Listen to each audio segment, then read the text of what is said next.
नमस्कार सभी को। मैं वैदिक वास्तु में अपने सभी दोस्तों का स्वागत करती हूँ। आज हम बात करेंगे लाल किताब के थंब रूल्स की। अगर किसी घर में कोई प्लेनेट नहीं है तो उसकी प्रिडिक्शन कैसे करनी है, कैसे रेमेडी करनी है, लाल किताब के थंब रूल क्या कहते हैं प्रिडिक्शन करने के लिए। तो अभी पार्ट 1 में मैंने आपको 1 से 4 घर के बारे में बताया। अब हम आगे के कुछ घरों के बारे में ग्लिम्सिस देंगे। तो आज बात करेंगे 5वें घर के लिए।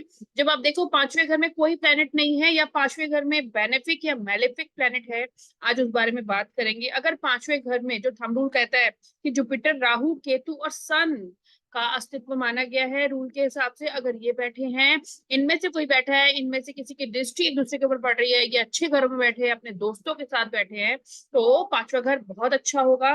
5वां घर हमारी स्टडी बताता है। 5वां घर हमारे प्रोफेशन से कमाई बताता है। 5वां घर हमारे बच्चे पढ़ाई करके हमें क्या देंगे, वो क्या पढ़ेंगे, क्या बनेंगे, है ना। हमारा बुढ़ापे में वो हमें क्या क्या क्या हैसियत दिखाएंगे, क्या उनका फेम और डीफेम होगा, ये 5वां घर बताता है। 5वां घर हमारी औलाद हमें आगे जाके क्या फ्यूचर देगी ये बताता है, क्योंकि पहला घर हमारी हैसियत है, 5वां घर हमारे बच्चों की हैसियत है। कहते हैं मकान के अंदर जहां से रोशनी आती है वो सन का एंट्रेंस दर्शाता है। ये सन का घर है, सूर्य का घर है, पहला घर मंगल का घर है ना। इसी तरह से मन का ईमानदार होना, लोगों के लिए रिस्पेक्ट करना, कमाई करना, कम टाइम में ज्यादा पैसे कमा लेना या कम मेहनत से ज्यादा पैसे कमा लेना, ये 5वां घर बताता है। 5वां घर ये भी कहता है कि अगर राहु वहां पे आ जाए तो स्टॉक मार्केट या गलत तरीकों से भी आप पैसे कमा सकते हैं। तो 5वां घर कहते हैं कि औलाद का होता है। आज मैं इसमें कुछ रूल बताती हूँ। कहते हैं कि अगर हमारा केतु उच्च का है तो आपके पास बॉय चाइल्ड होगा, और अगर आपका राहु उच्च का है तो गर्ल चाइल्ड होगी। पर इसके लिए कुछ रेमेडीज भी हैं, है ना। कहते हैं कि अगर आपका शनि 5वें घर का है तो आप इंजीनियरिंग से रिलेटेड काम करोगे और उसी से रिलेटेड पैसे कमाओगे। कहते हैं कि अगर आपका चंद्रमा, मंगल या जुपिटर इस घर का है तो आप अपनी पढ़ाई से बहुत अच्छे पैसे कमा सकते हैं, और जैसे मैंने राहु बताया तो आप सट्टेबाजी में पैसे कमा सकते हैं या गलत कामों से पैसे कमा सकते हैं। राहु केतु यहाँ पे बच्चों का कारक दिया गया है। अगर राहु केतु यहाँ होगा तो लड़कियों के लिए राहु और बॉयज के लिए केतु बोला गया है इस घर के लिए, इसलिए राहु केतु को 5वें घर में देखा गया है। तो ये है 5वें घर का रूल। अगर आपकी कुंडली में जुपिटर, सन, राहु, केतु अच्छे घरों में है, अपने दोस्तों के साथ है, तो 5वें घर के बहुत अच्छे रिजल्ट आपको देखने को मिलेंगे। आपका बुढ़ापा अच्छा जाएगा, आपके बच्चे अच्छे सेटल होंगे। तो ये है 5वें घर का नियम। तो कहते हैं कि अगर 5वें घर में जुपिटर, राहु, केतु खराब है या कुंडली में खराब है तो आपको बच्चों से रिलेटेड प्रॉब्लम आएगी। तो कहते हैं कि अगर लेडी है ना, तो उसको दही से नहाना चाहिए, और जो मैन है उसे मिल्क, जो लेडी है उसे मिल्क से नहाना चाहिए राहु के दोषों को खत्म करने के लिए, और जो आदमी है उसे दही से नहाना चाहिए केतु के दोष को खत्म करने के लिए। इससे बच्चा पैदा करने में आने वाली रुकावटें दूर होती हैं। ये है 5वें घर का सबसे बड़ी रेमेडी। जिन्हें बच्चे होने में प्रॉब्लम आ रही है, अगर वो ये रेमेडी लगातार करें, डेली करें, तो राहु कहते से रिलेटेड और भी अगर उनकी लाइफ में प्रॉब्लम होगी तो वो कंट्रोल और बैलेंस हो जाएगी। आपको अपनी लाइफ में अपने आप ही चेंज दिखेगा, है ना। तो ये है इस 5वें घर की सबसे बड़ी रेमेडी। जब भी आप 5वें घर को देखो तो जुपिटर, सन, राहु, केतु को जरूर देखो, है ना। तभी आप प्रिडिक्शन करो और तभी आप रेमेडी दो। कहते हैं कि अगर आप दूध में सोना बुझा के भी पिएंगे तब भी ये बच्चों से रिलेटेड प्रॉब्लम को ठीक करेगी। अब हम बात करेंगे छठे घर के बारे में, है ना। उसके क्या थंब रूल्स हैं, उसके लिए किस प्लेनेट को देखना चाहिए और क्या क्या प्रिकॉशंस करने चाहिए।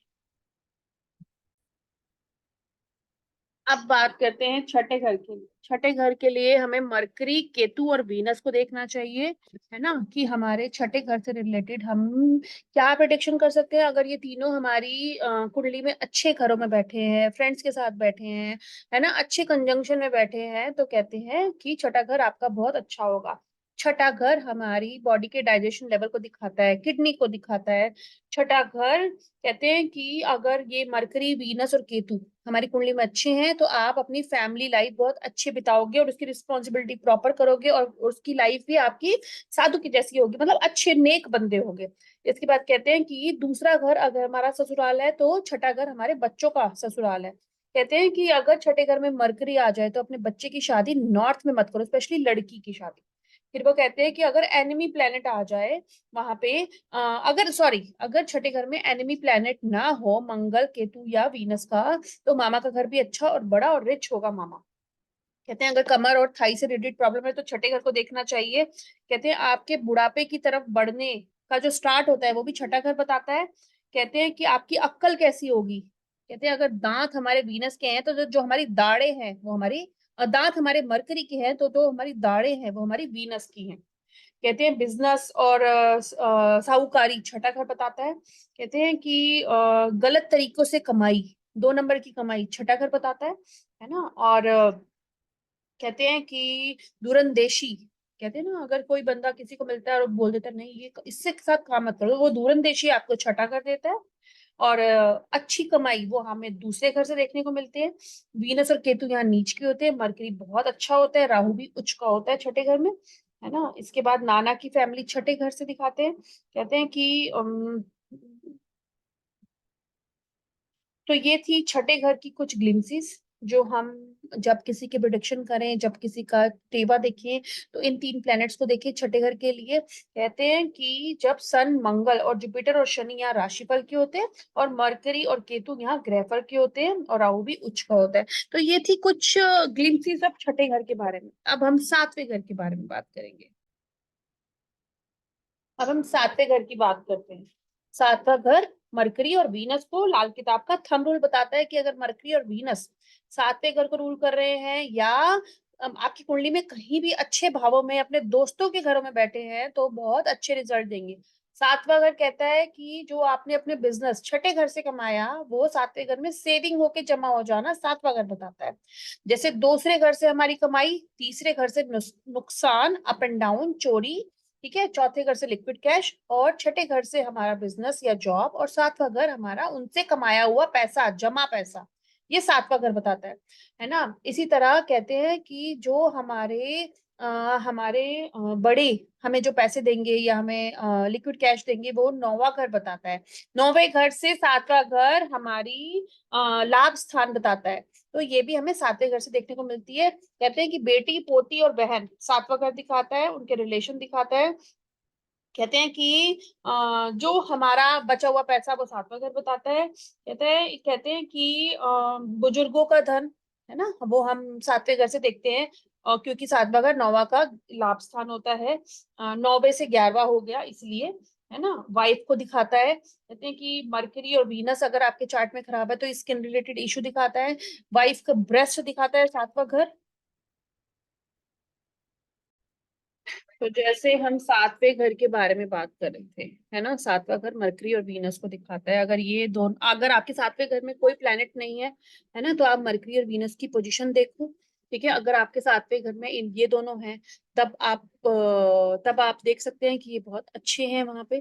ठीक है, एज पर लाल किताब, या अगर इनके दोस्त बैठे हैं या अपने दोस्तों के घर में बैठे हैं, इस हिसाब से आप ये प्रिडिक्शन कर सकते हैं मरकरी और वीनस के अच्छे घर कैसे। जैसे मरकरी छठे घर का बैठा हो तो कहते हैं कि चाहे तो कुछ ना करे फिर भी तेरे को बहुत अच्छे पैसे मिल जाएंगे, है ना। 7वां कहता है कि आपकी दुनियादारी के साथ कैसे हाल और चाल होगा। कहते हैं कि जो खेती की जमीन होती है वो वीनस की होती है, और जो घर की जमीन होती है वो मून की होती है।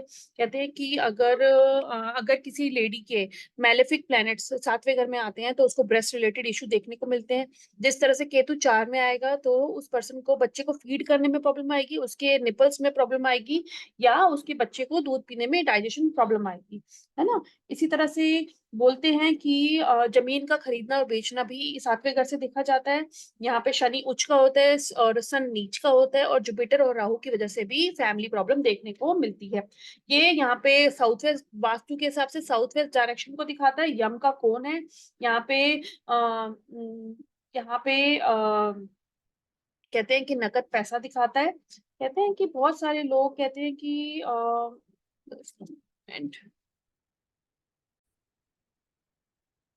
तो ये थी सातवें घर के थंब रूल्स एज पर लाल किताब। अगर आपके सातवें घर में कोई इशू आ रहा है या उससे रिलेटेड आपको प्रॉब्लम देखने को मिल रही है, तो आप सातवें घर में मरकरी और वीनस की पोजीशन को देखो, उसकी प्लेसमेंट में देखो, है ना, उनसे रिलेटेड कार तत्व देखो, और क्या आपकी कुंडली में निकल कर आ रहा है उसके हिसाब से रेमेडी देखो। कहते हैं कि अगर ना सन आ जाए और जुपिटर आ जाए और राहु आ जाए तो खराब है, क्योंकि मरकरी जाके सन से मिल जाता है एज पर देयर नेचर, तो वीनस को अफेक्ट करेगा, और जुपिटर और वीनस की आपस में वैसे ही नहीं बनती और राहु और वीनस की भी नहीं बनती, तो इससे फैमिली लाइफ में इशू आता है।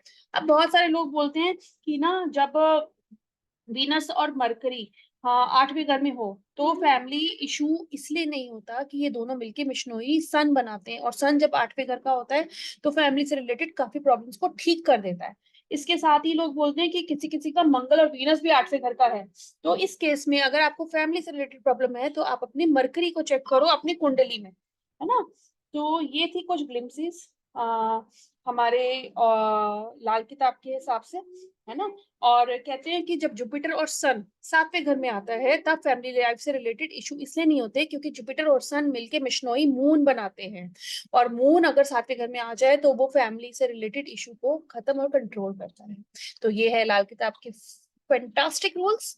अगर आप लाल किताब पढ़ रहे हैं तो प्लीज पढ़िए, ये बहुत अच्छी स्टडी है ना, और इससे रिलेटेड अच्छी अच्छी चीजों से पढ़िए, और आपकी कोई क्वेरी है तो आप मुझसे मेरी वीडियो के कमेंट सेक्शन में लिख सकते हैं। Thank you.